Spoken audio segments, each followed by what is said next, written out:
All right, yo. I'm back with another episode. So, how did November treat Philadelphia? How did it treat Philadelphia? What was our record? How many losses? What things went down in November for Philadelphia 76ers? Well, for one, Kelly Oubre went down.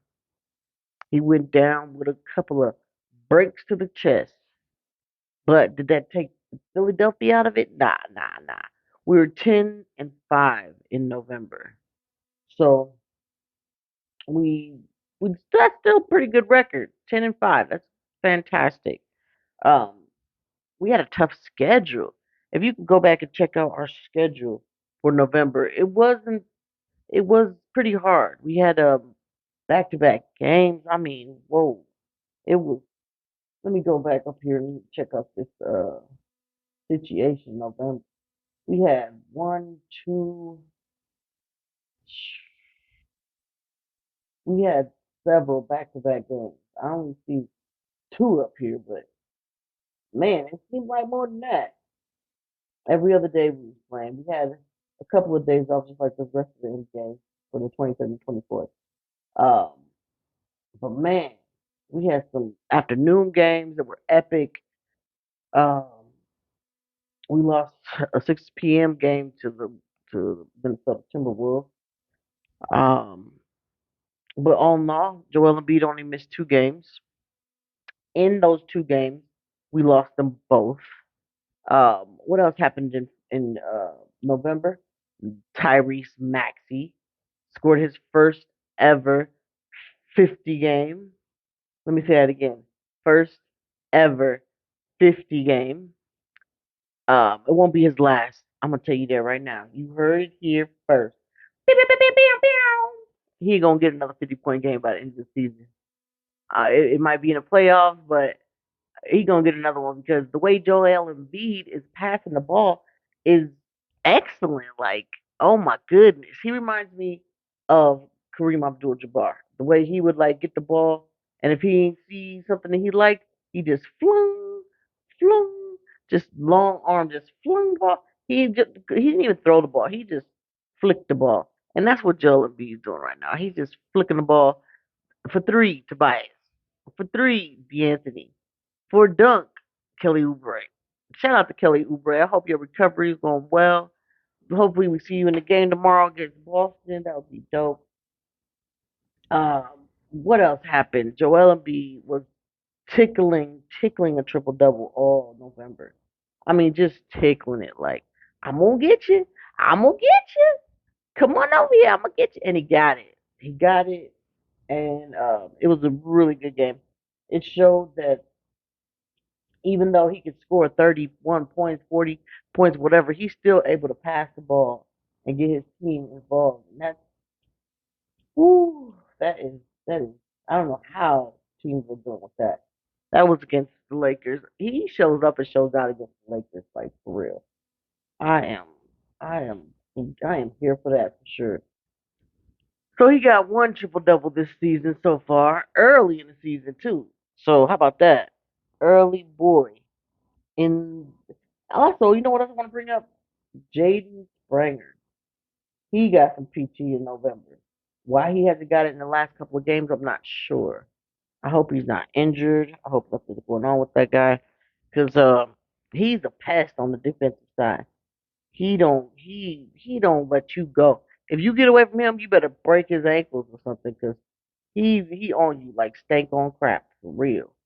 Like, you funky. I smell your breath. Yeah, because I'm blocking you down. And I like that. I like how Robert Covington and Pat Beverly and Tobias Harris are collectively playing team defense, and that is what Sixers need. I've been telling everybody we don't need another superstar. We got Joel Embiid, we got Tyrese Maxey, we got the star rising in D'Anthony, Tobias Harris over there holding down. We just need role players that are ready to put that funk on this game, and we doing it. We got what, the fourth, fifth, tied for third best record in the league. I mean, it's just November. Yeah, I know it's just November, but we are jealous. We are gelling. Marcus Morris is getting his feet up under him. He's making some crucial plays. Even Mo Bamba last night, even though we lost terribly, terribly bad to the Pelicans, we came back and it was with the second squad. That's what makes it so phenomenal about this team. The second squad brought from a 29-point deficit, brought them all the way up. Tyrese Maxey was out there for a stint. Tobias was out there for a stint. But the bench was like really doing it. The Lakers thought, oh, we could chill, oh, we could relax. We got our butts kicked, let's just go sit down. No. When we were getting our butts kicked by the Pelicans, they still was playing hard. They weren't taking breaks, Gatorade breaks, none of that. Even Nick Nurse got a tech. Like that tells you a lot. That man was. They were calling stupid stuff. I just was giving the compliments to the refs about how they weren't calling a lot of stuff. They were just letting them play, and it was getting real competitive. They blew that whistle so much. I mean, I thought I was at a track meet. It just ruined the game. Like it made me sleepy. All that stoppage and all that stuff. Let them play, referees. Like you're not getting paid for every blow of the whistle, so just let them play. Like you calling stuff that don't even need to be called, just let them play because these players are flailing and all that stuff. You aren't you supposed to call like flopping calls on that flop technicals? Cause I seen a lot of flopping with the Pelicans. A lot of flopping. Like, what's that dude's name? Jones. He was throwing his hands up like Tyrese Maxey put a brick through his chest or something. Like, oh my God. That's a flop, bro. That's a flop. Just because he crossed you and you want to act like you didn't get crossed, like you got pushed or whatever, don't do that. Just play the game. Play the game the way it's supposed to be played. And that it's supposed to be aggressive. You're supposed to be aggressive. For being so soft. Like these players, they just get the wind blew past them, and they're like, "Oh my God, he's too fast! Blow the whistle!" Like, no, stop being so soft and just play the game. Like it's so nice to see how Philly is not even worried about, the calls that they're not getting. They're just getting right back on defense, getting right back on defense, and it was a ton of calls, a ton. Tyrese Maxey gets to the free throw line at least 10 times a game. I think he was up there maybe twice, maybe 3 times, maybe. He didn't get a lot of calls, and he was getting to that rim like he had gifts on top of that mug. He was getting there, attacking the glass. He had 31, 32 points, something like that, and they weren't calling nothing. All of that was money on the court. That was money on the court for real. It was cash money. It wasn't no free throws. It wasn't all that. It was cash money. We were missing Joel Embiid, but hey, you know he needs his rest. He needs some recovery time. Let him have that. I'm not tripping about that at all whatsoever. If that's what he needs. That's what he needs. Just getting ready for the next game. Hopefully he's in this game with Boston. Cause I don't remember. Was he in the Boston game last game? Yeah, I think he was. Yeah, I think he was. But hopefully he in this game tomorrow night, and we destroy the Boston Celtics. I want to destroy them like I want to get them bad. Like I have a vendetta against them just because they're in the Atlantic Division and they leading us right now. We need to go ahead and set them straight. Let them know who really need to be controlling things for sure. What else did we happen in November, y'all? Tell me. With the Sixers, I don't, all that other drama in OKC and the Clippers and stuff. I don't even want to go through all that drama. I want to talk about some positivity on the East Coast in the Atlantic Division with the Philadelphia 76ers. Oh yeah, by the way, I got a special guest coming on later on, so you might want to listen to that. They are primed and ready to tell you how they feel. So let's talk about defense. What would you guys rate Philadelphia's defense in November? They kept teams from scoring 200 points a night. That was great. I want to say they're like second or third in the East. Or is that total? It could be total in defense. We kept a lot of teams down under 100. That's wonderful. Reminds me of the Pistons back in the day, in the early 2000s, you know. They was doing their thing with that defense. Rasheed Wallace, I think they was keeping teams under 90. I think that was awesome. That was an awesome team they assembled to win that championship. Um, and I see Philly working their way doing something like that, like not letting teams score. Like the way they put the defense on KD and Book and Kyle, like they are these shooters. No, you're not just gonna be shooting freely. You just not. Zion was like 11 for 11. He didn't miss a shot in the game last night, not one shot. But most of this stuff was at the rim. It was either putbacks or, jump shots or whatever at the rim. So shout out to Zion Williamson. He did his thing. CJ McCollum came back and destroyed us. He shooting from all around the rim and passing the ball, stealing the ball. He was ready. He had just been off for a few games, so he was ready. There was no ifs, ands, or buts about it. He was ready to get on that court and do something. It didn't matter if it was the Lakers or the Sixers or the dang gone uh, G League. He was ready to play last night, and they did great. They did a good job. I think playing with the referees helped them a lot. I think that really, them having 8 players on the court was really helpful to them. Um, I mean, I don't know. The way the refs were calling stuff, are they allowed to be on FanDuel? Are they allowed to be on DraftKings? Like, that's the way the game looked like to me. Like, just outlandish blown calls. Even when they reviewed calls, it was like, nope, it's right, unsuccessful. Like, do you have any glasses? Like, don't they have a caucus or something? And that's watching the game as well to help them decide these decisions? Like, that, I don't know. Like, it was a fugazi to me. I didn't. We need to redo on that. We play them again in Philly, so let's rock them real hard next time. Rock them hard, like destroy them out the building. It was a 29-point deficit. Brought it back to what I think 7 or 8, and then it was a wide open dunk for Valanciunas. So that kind of set the game up. It was after 2 minutes and stuff. So but they was real resilient. Shout out to the boys on the squad. Y'all did your thing. Went out there and tried your best. Mo Bamba. Let's talk about Mo Bamba. Usually, I'm talking stank about him because he don't get a lot of PT, and then when he does, he just funks up the whole court. Like the whole arena is just stanking. But last night, it seemed like he had a different mindset. Like somebody put a bug in his ear. Like, hey, you better at least get 4 rebounds or something. You better block something. You better shoot something. You better do something, or I'm gonna beat the brakes off your grandma. And he went out there and he was doing it. I said, okay. He was snatching balls away from people like, this for my grandma. He was dunking. He was shooting threes. I was like, okay, all right. Shooting free throws. I mean, he was doing it. I hope his grandma's safe. Because somebody was on him. And that's great. KJ. Oh, shout out to Kenyon Martin Jr. Finally got some PT. Yeah, it was skunk time, but oh my.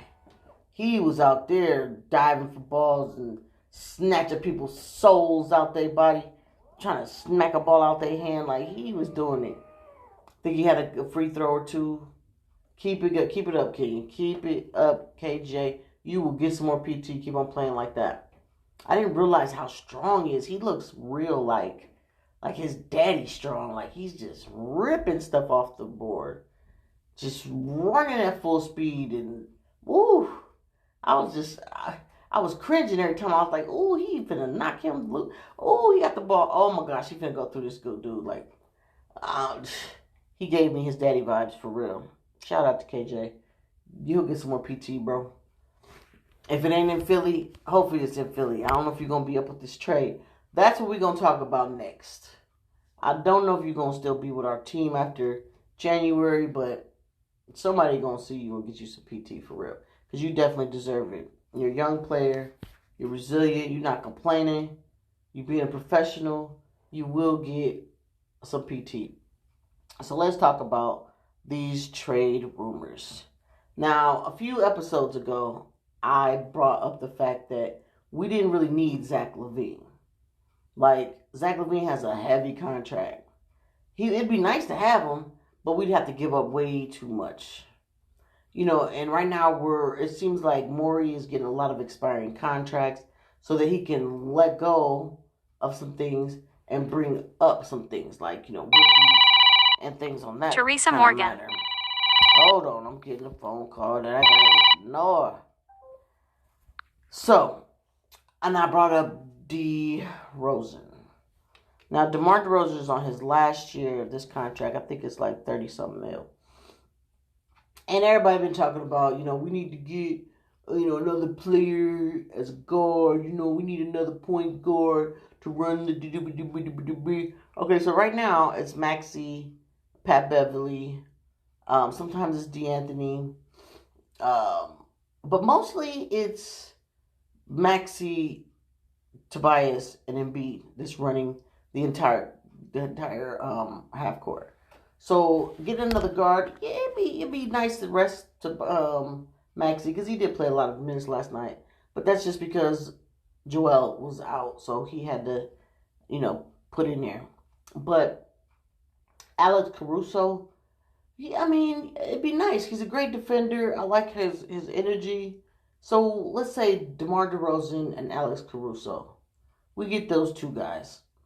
They're both, let's see, a total of let's say a little under 50 mil for the both of them. So we can throw a pick over there. But if we threw a pick over there, we'd be losing that out next season because I think we do have a 2025 pick. 2025, is it 20? Yeah, I think it is a 2025 pick. If you remember, back when we got PJ Tucker, we lost some picks because of tampering or what have you. Whatever the decision was made, we ended up losing some picks. So picking up some was real good for Morey. That was awesome. Think about the team that has the most picks to give up, the most assets to give up. Anybody? Oklahoma City and Houston Rockets, they have a ton of picks. Oklahoma City has way too many. And unless they're trying to rebuild every season, then they can come up off those picks for real. Especially if they need some veterans in there. Yeah, they got Shai Gilgeous-Alexander. He is running it up. He's running it up. But say we did a trade swap with them. I think we just did a trade swap with them actually when we got rid of James Harden. But say we got a pick from them. They sent the pick to Chicago, right? They get some role players over there because they need a veteran over there. So who would they send from Chicago over there? Think about it. What do they need? They got Chet Holmgren. But who backs him up? Exactly. So, if they sent one of their big guys, one of their power forwards, their rookie power forwards over there, that could take care of that situation. Give us that pick. Wait a minute, how did I see this? See, I thought, I'd be talking from the dome, so I thought about this earlier, and I was thinking, okay, if Oklahoma City and we traded a pick, sent one of their power forwards, Chicago's power forwards, to Oklahoma City could send Chicago Shai Gilgeous-Alexander. But would they do that though? Would Shai and Zach work great together? Heck yeah. They would. Send us DeRozan. Three team swap. But are they gonna really want to get rid of them? I don't know. They got they're really guard heavy. So are they really wanting to get rid of Shai?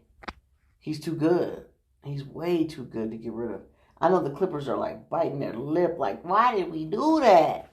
Why did we get rid of that young stud? Because you thought that Paul George was more valuable.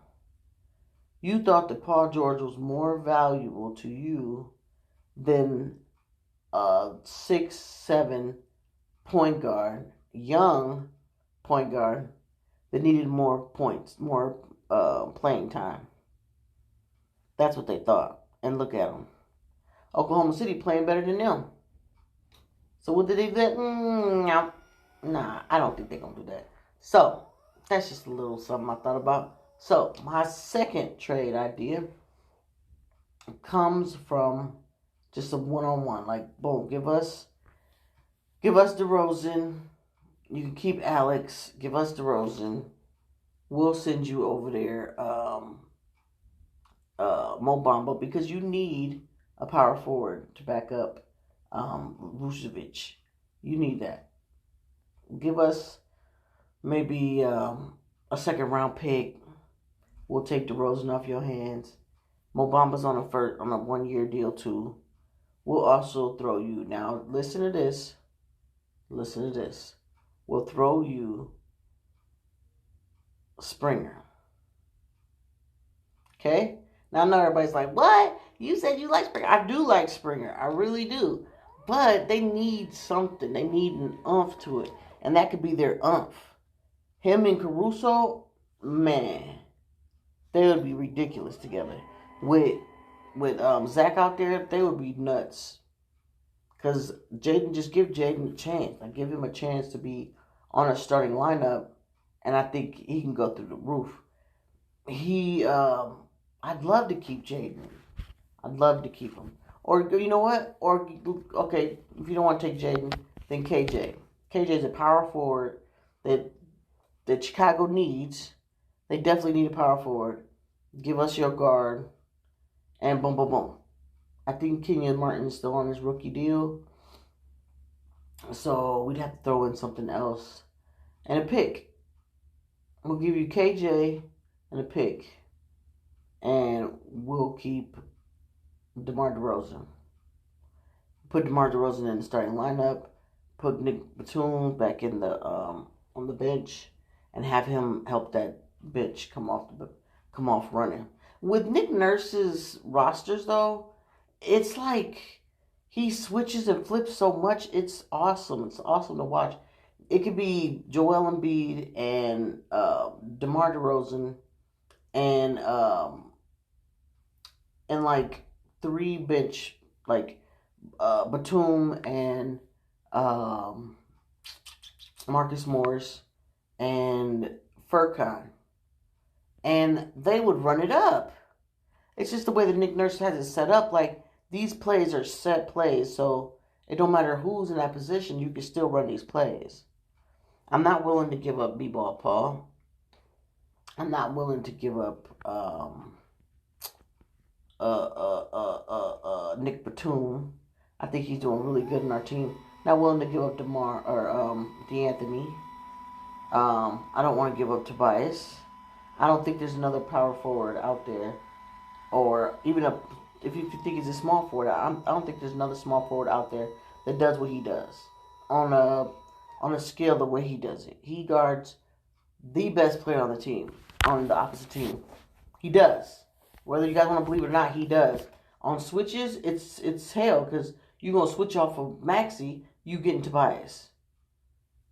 If you're going to switch on D'Anthony, you're going to get Tobias. And Tobias is going to be on you, because that footwork he got is bar none. It is great. It's gotten better every single year. Last year, it was weird. It was a weird setup with Doc Rivers' scheme. He didn't look comfortable, but did he complain about it? No. He stayed a professional, and he did what he was asked to do. And it was holding him back. Now, Nick Nurse is not holding him back. He's out there doing it. He's had a little bit of a slump these last few games, but he's still scoring. He's still making a difference. He's still playing tough defense. So, get off Tobias Harris. Get off him. So, without further ado, I want to bring in this special guest. Hello, Donald.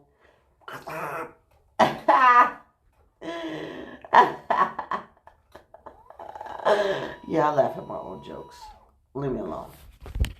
So, special guest is no other than Troy.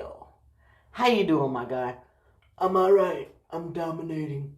So you've been off, on and off these last few games. Like, what's up with you? Are you pregnant? Nah, I ain't pregnant. Okay, did you get your mayonnaise, your mustard? You made your sandwich? I'm not having any carbs. No carbs. Okay, that's great. That's great. Keep that up. Keep that up. So what's your prediction for tomorrow's game? I'm going to dominate. So you are playing? Yeah. Um, let's say a 40-10-10 game. You going to do that? I got you. Okay, well, what about, how you feel about your counterpart over there? Horford over there. What you think about him? He's too small. He is too small. He thinks he's tall. He thinks he's a big boy shooting them threes. They killed us last time with those threes. He was hitting them from all kinds of courts. From the side, from the elbow, from the top. Like, what you going to do to combat that? I'm going to be dominating. You're going to have to be. Because they keep throwing the ball to him. Because they don't think you're going to go out to that three-point line and guard him. Because you do need to stay close to the paint so you can smack away everybody else's stuff. But you're a lot more versatile as the game's gone by. So, do you think that's going to be a problem for you? Do you think the double team is going to be a problem for you? No, I don't think the double team is going to be bad for me because, I'm dominant. And I'm the best player on the court. And I'm going to be the best player on the court. Oh, okay. Your accent seems like it's going down. I got a cold. I'm sick. Oh, I think I did hear old boy say that you was sick or something like that. Well, I hope you feel better. And I hope you can make it out the game. But you sweat it out or something like that. I'm having some soup. Oh, okay. Soup will do your body good. Yeah, tea too. Tea with honey. Tea with honey always does a body good. I'm the most dominant player on the court. Always will be. Even when I'm not playing, I'm playing. I'm the most dominant player. And I pity the fool. Al Horford, I'm coming for you. Oh, that's a shout out and a diss at the same time. Okay, well, enjoy your recovery. I will be happy to watch you tomorrow. Oh yeah, you did say what you thought about Maxey. He's a dominant guard. He's the best guard in the NBA right now. I have to agree with you. I mean, we're biased, but I agree with you. Congratulations on that triple dub, and best wishes tomorrow. Thank you. I'm out. Yep. See you later, bud. That was Troy. Those little quick things. He in, he out. He got stuff to do. I think he's gonna go do Pat Bev's podcast now. So, So, what else did they do in November? They got everybody in a tussle. I think that a lot of teams are complaining about Joel Embiid getting to the free throw line. He's not flopping. He's not even looking to get most of these calls because he's going to the hoop. He can't help it that you smacking on him, snatching on him. I believe he leads the league in free throws attempted and made. I think he averages like 10 to 12. I don't be having no real-time stats. This comes off the dome. This is all fresh. This is fresh thinking right here. That's how podcasts should be. Fresh thinkers. No scripts. None of that. You might have like a little stat card or something, but I don't. Sometimes I should. I ain't going front. I should, but I don't. So tomorrow's game against Boston starts December. Let's start December off phenomenal. Let's beat the brakes off of Boston. And is it in their crib? Hold on, let me check this out. Is it in their crib? That's what I need to know. Are we playing Boston? Okay, where are you going? Okay, what is going on with this calendar? It's not trying to give me the stats. December. It is in Boston. Okay, so they're 14-4. We're 12-6. And it's on ESPN. What game is after this game on ESPN? It is the Denver Nuggets, the reigning champions, and the stacked Phoenix Suns. Yeah, I said it. Don't nobody want to say it, but they stacked. I mean, they got Bradley Beal. If he stays healthy, they got Devin Brooks. He stays healthy. They got Kevin Durant. If they stay healthy, I mean, that's a stacked team. That is a stacked team. Kevin Durant has yet to play on a team that isn't stacked. I don't know if that's smart or if it's just too much. I mean, yeah, Oklahoma City, he was drafted there. They also drafted Westbrook. They drafted James Harden. But it was still stacked. It was still stacked. He's used to that type of degree of player. None of them were all-stars yet. But look at them now. All of them are MVPs.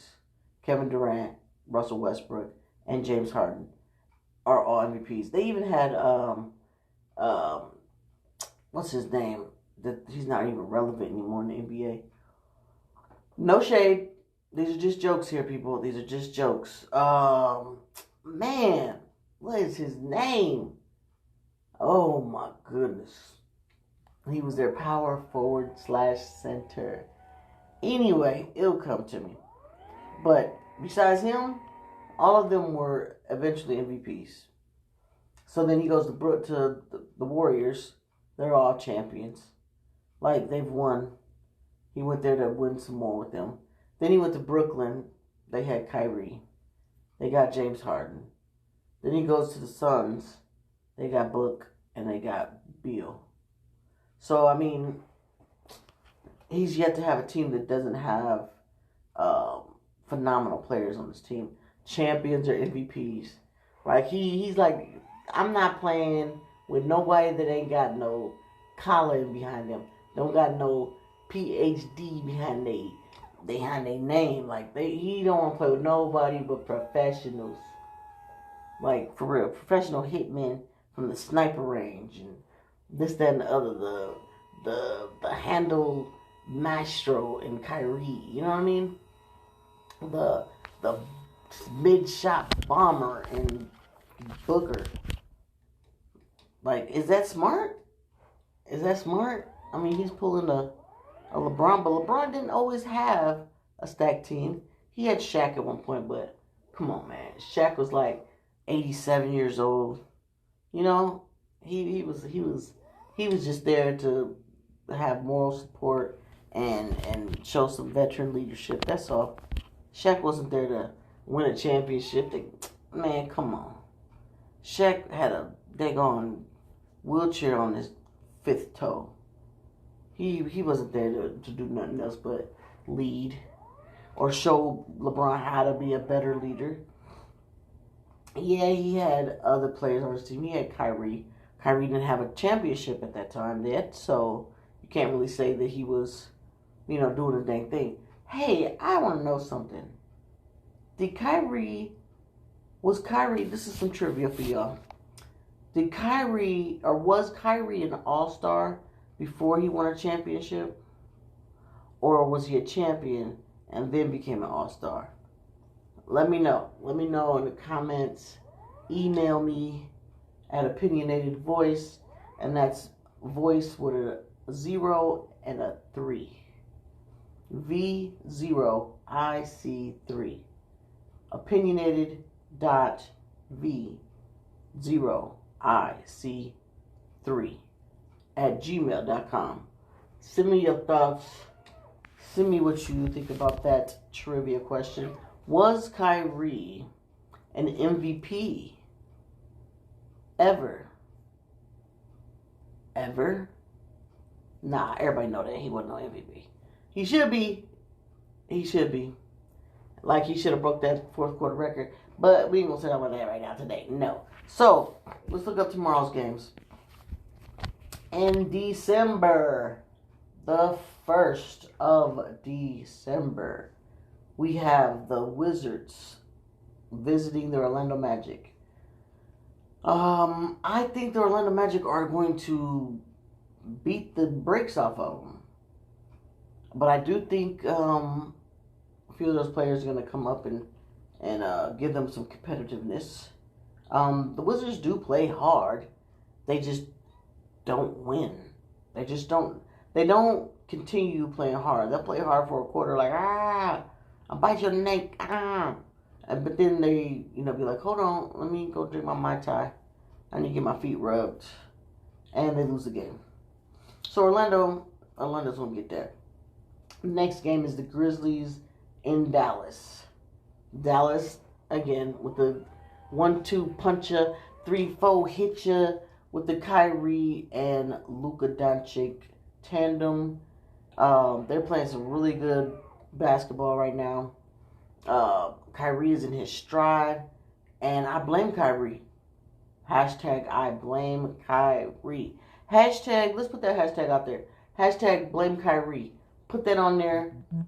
Tell me what you blaming Kyrie for on Twitter, on X, and I will check that out and try to answer your questions.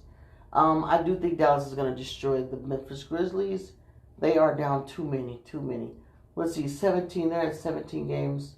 Tomorrow will be 18. So Ja Morant has 7 more games to wait. 7 more games. That's not that many. That's like a week's worth of games almost. I mean, okay, 2 weeks. Hey, y'all don't never just let me be great. Next game is the New York Knicks in Toronto. Toronto and the Knicks, they both aren't playing, bad, but they're not playing good either. Toronto is 9-10, and the Knicks are over 500 with 10-7. Do they need a trade? Yeah, the Knicks need to do some movement. I think they need to get rid of your boy, Randall. I think Randall would do great in Chicago. If Chicago and the New York Knicks could make a trade for Zach LaVine, that would be great for both of those teams. I think Zach LaVine would do phenomenal on that wing with Brunson. He needs an athletic wing. Yeah, he has RJ. RJ's had a stint of injuries, but them two running, oh my, Brunson would have had a field day with that. And as far as Randall being on Chicago needs some more toughness besides Vucevic out down there. Like they really do. They need some kind of steady play with DeRozan. They're gonna keep DeRozan, but I honestly think they're gonna give up DeRozan and Zach LaVine. And I think that they're looking to get maybe some young players, some picks, just to start a rebuild because Lonzo, he's gonna be out for the rest of the season. I wish that wasn't true. I heard it in a report. It made me a little sad because I like seeing Lonzo out there doing his thing. Also heard, shout out to LaMelo Ball. He has another injury. He was on a roll. And they both laid up right now. The Ball boys are laid up with injuries. Heal up. Get well. Shout out to the Ball boys. The Ball brothers, I should say. Because these some men's. Shout out to them. Hope you guys recover well. Hope you get healthy. Fast, but not too quick. Let your body heal. Because I think that's what happened with Lonzo. He came out too quick and wasn't healing up right. And I think he re-injured it. Something like that. I don't know. But I hope he gets better soon. I think that trade would be great for the Knicks and Chicago because of what I said. Next, we got New Orleans and the San Antonio Spurs going into New Orleans. New Orleans on a tear. They're going to beat the brakes off of Wembanyama's team. Woo, man.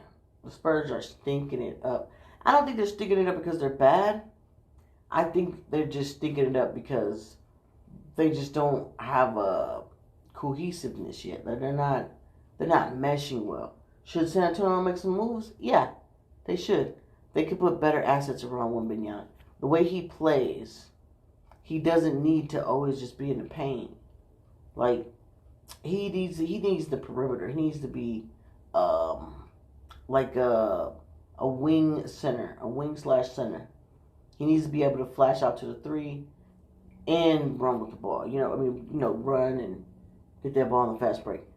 And let's see, who could they use? Who could San Antonio use? They could definitely use Randall. Definitely could use Julius Randle down there. He draws a lot of attention. It would open up, and that's why I think teams are beating him so bad because they're not really worried about Wembanyama. He's a rookie. They're not. They're not nervous like, oh my gosh, what's Wembanyama gonna do? No, they're not nervous about that. They're like, Pop's team. We got to be prepared for a whole bunch of this, a whole bunch of that, different inbound schemes and all that. They're not really too much nervous about going into San Antonio and playing them or having them come into their arena. A lot of those players aren't established. People don't know who they are. I couldn't tell you 3 people on that team, and that's terrible. That's terrible. That's terrible. I used to hate the Spurs about 20 years ago, but they're alright now. But I think they need to make some moves, make some deals to get some better veterans around Wembanyama for real. I think they picked up Danny Green, which would be great. I think Danny Green is on there. Echo, what team does Danny Green play for in the NBA? Danny Green plays for the Oklahoma City Thunder in the NBA. Nope, he's in the Thunder. The Thunder scooped him up. Well, they got their veteran over there. Okay, well, sorry Spurs, but they need some type of leadership that has been in the league for a while. Most of the players on that squad has only been on the team for like 5 years or less, so they're gonna get the snot knocked out of them in New Orleans. Moving on, Denver Nuggets versus the Phoenix Suns. Denver Nuggets are 13-6. The Suns are 11-7. Almost identical records. That's probably gonna be a really good game. Like I keep telling everybody, if you keep Jokic in the box where he can't look as much as he can, you're gonna be able to destroy this team. If you hold Michael Porter Jr., if you hold Jamal, you can take this team out for real. Because they look to him, he's their core. Jokic is their core. So if he's looking around for somebody to pass it to and you guarding those key players, you're not finna win. He's not finna win. But everybody wants to be like, oh my God, Jokic, you gotta guard him. No, he's too tall. You're not really gonna be able to hold him. You can't guard him. You have to blur his vision. That's where he gets all of his money from, his vision. I mean, he's shooting threes. Yeah, let him have that. Let him have that. But don't let him start passing and getting everybody else in the game. I think, who's going to win this game? Phoenix. No, I'll take that back. I think the Nuggets going to win it in Phoenix. I think, that's what I'm saying. I think Phoenix is going to probably take them to the wire. And at the last 2 minutes, Denver Nuggets going to win by 8. How about that? How you like that? So there's only 6 games tomorrow. Friday night. I think the in-season tournament starts in a couple of days. Let's see. It starts on the 4th. Yep, it starts on the 4th. Those matchups are the Celtics and the Pacers at Indiana. And the Pelicans and the Kings. In Sacramento. Next one is, so these teams play and no other teams play, so they get a good break. I'll go back and see how long their break is. The New York Knicks and the Milwaukee Bucks play in Milwaukee on the 5th, and the Lakers and the Phoenix Suns in LA play, and that is on the 5th. Let's see, 1, 2, 3, 4, 5. That's on Tuesday. So Tuesday, that game, and then let's see, the championship game will be, is it going to be Wednesday? Nope, Wednesday is back to the regular season game. I'm really going to miss the tournament. So on the 7th, 1, 2, 3, 4, 5, 6, 7, that's a Thursday. That's when the semifinals of the tournament will be decided. the East Side, the West Side, and then let's see. Then it goes back to regular season, and the championship game in Vegas is going to be on ABC. If y'all didn't know that, it's going to be a national televised game at 8:30 p.m. on the 9th. So let's see, 7, 8, 9. It's a Saturday night. Ooh, that's gonna be live. So let's see this break that they got. Let me see. Okay. So Sixers gonna have a break from Saturday. That's 1, 2, 3, 4. They're gonna have a four game break, and they play on the 6th. So that's gonna suck. Well, it's not gonna suck for them, but me as a fan, that's gonna suck. Like, I want to watch them play. I want to watch some kind of basketball. I mean, it is the in-season tournament, so that's not gonna be too bad. But I think Embiid should play tomorrow because they are gonna have a 4-day relaxation and practice and scrimmage and whatever it is they're finna do. I wonder sometimes, like when I put my basketball mind on, I be thinking, what did they do? Like, did I wake up at 4 in the morning, do their own little sets and practice and skills challenges, and they do free throws for an hour and a half, do some weightlifting for like an hour, then by 7, 8 in the morning, then they go and play team basketball in the court and, get some plays down. That happens until about noon. Then they go have some lunch, be chilling, having some lunch, some udon noodles or something. And then by, 3, 4 o'clock, they back on the court, just running different defensive schemes till about 6 p.m. Then they go home at 7 and they turn on TV or watch who's playing. And then, maybe you look at some film or something, you know what I mean? Like, man, the NBA life, like, well, how did that happen? What goes on? I miss 2K. How about that? I miss 2K, the dang going career. All right? So, that's going to happen today, tomorrow. Wait a minute, today's what, the 30th? I didn't even go about today's games, did I? It's only 4 games, though. It's not much. Wait a minute, that's November. What are you doing? I'm trying to be... Oh, yeah, I am in November. So November has 3, 6, 9 games. 9 games to play tonight. I'm just going to tell you the winners. I'm going to tell you. Blazers versus the Cavaliers. Cavaliers, they're going to take them out for sure. The Detroit Pistons and the New York Knicks. Sorry, my guy. The Knicks going to take them out. They're playing in New York too. But it's going to probably be a good game because it is in New York. Those lights sometimes just bring out the best in a player. It can also bring out the worst. The Indiana Pacers play the Heat. I think the Pacers are going to take them out. Brooklyn Nets against the Hornets in Brooklyn. They don't have Lonzo, so the Brooklyn Nets going to take that. The Spurs play the Atlanta Hawks.